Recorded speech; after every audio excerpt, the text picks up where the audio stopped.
వాళ్ళ పవార్ యొక్క అజిత్ పవార్ యొక్క కుటుంబానికి మా ప్రగాఢ సానుభూతిని కూడా మనం తెలియజేస్తున్నాం. చెప్పండి ప్రసాద్ గారు, అసలు ఈ రకంగా విమాన ప్రమాదాలు జరుగుతూ ఉండడానికి గల ప్రధానమైన కారణం ఏంటంటారు? ఇంకా సాంకేతికంగా మనం అభివృద్ధి చెందాల్సిన అవసరం ఉందంటారా? మీరేం చెప్తారు అసలు? నమస్కారం అండి.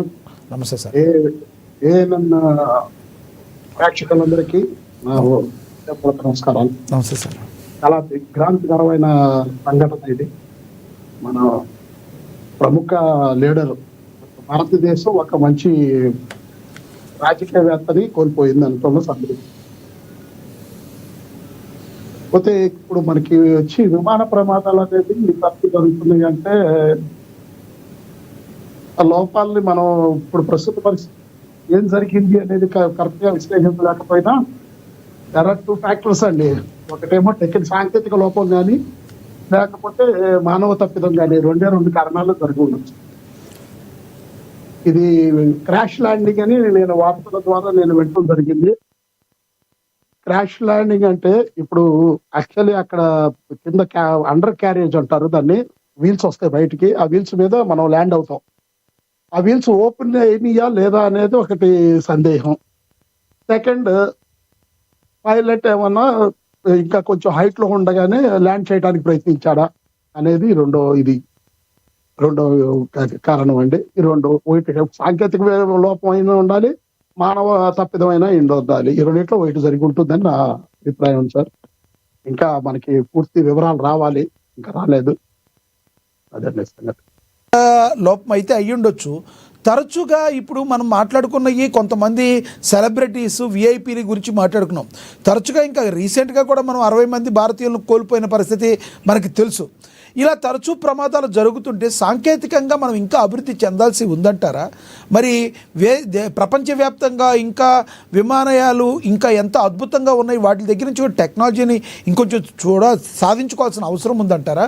టెక్నాలజీలో మనం ఎలా ఉన్నామంటే ఏం చెప్తారు మీరు అసలు? టెక్నాలజీ అంటే యాక్చువల్లీ ఈ ఎయిర్క్రాఫ్ట్ అనేది చార్టెడ్ ఎయిర్క్రాఫ్ట్ అండి. ఇది US version, US made aircraft. కొంచెం 95 మోడల్ అయినా కూడా ఇది చక్కగా నడుస్తున్న విమానమే, చార్టెడ్ ఎయిర్క్రాఫ్ట్. దీంట్లో లోపం వచ్చింది అంటే ఆ సాంకేతికంలో అమెరికన్ పర్యవేక్షణలో ఉంటుంది ఈ చార్టెడ్ ఎయిర్క్రాఫ్ట్. ఇది US made aircraft.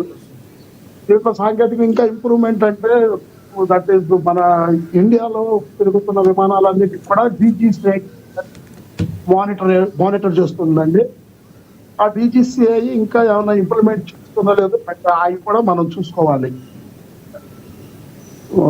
Most of the times మానవ తప్పిదం ఉంటుంది. సాంకేతికమైనా కూడా ప్రతి ఫ్లైట్ కి బిఫోర్ ఫ్లైట్ స్టార్ట్ అయినప్పుడు అన్ని చెక్ చేసుకుంటారండి. ఇన్స్పెక్షన్ ఉంటుంది. ఆ ఇన్స్పెక్షన్ కానీ తరోగా చెప్పినట్లయితే సాంకేతిక లోపం అవటానికి చాలా తక్కువ అవకాశం ఉంటుంది. సో అక్కడ లోపం జరిగినా కూడా ఆ ఇన్స్పెక్షన్ సరిగా జరగకపోయినా కూడా ఈ అవకాశాలు ఉంటాయండి. ఇలాంటి యాక్సిడెంట్స్ జరిగే అవకాశాలు ఉంటాయండి. లేదా పైలట్ తప్ప జరిగి ఉండొచ్చేమో, మనం ఇంకా నిర్ధారణ రాలేముంది. ఎస్ ప్రసాద్ గారు, మళ్ళీ మాట్లాడతాం మీతో. మనతోటి రాజకీయ విశ్లేషకులు, న్యాయవాది బండారు రామ్మోహన్ గారు ఉన్నారు, ఆయనతో మాట్లాడదాం. రామ్మోహన్ గారు నమస్తే అండి. నమస్కారం లక్ష్మణ్ గారు. రామ్మోహన్ గారు, ఈరోజు మనం ఉదయాన్నే ఒక దిగ్భ్రాంతికరమైన వార్త అయితే విన్నాము. మరి అజిత్ పవార్ ఎవరైతే ఉన్నారో మహాయితీ పార్టీకి సంబంధించి మహారాష్ట్రలో ఆయన ఉప ముఖ్యమంత్రిగా తన సేవలు అయితే ప్రజెంట్ అందిస్తున్నారు.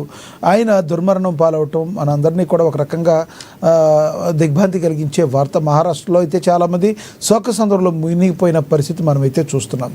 అసలు ఈ ప్రమాదాలకు గల కారణాలు ప్రధానంగా ఎలా అంటే ఏం చెప్తారు? వీటి పరిష్కార మార్గాలంటే మీరు ఏం చెప్తారు?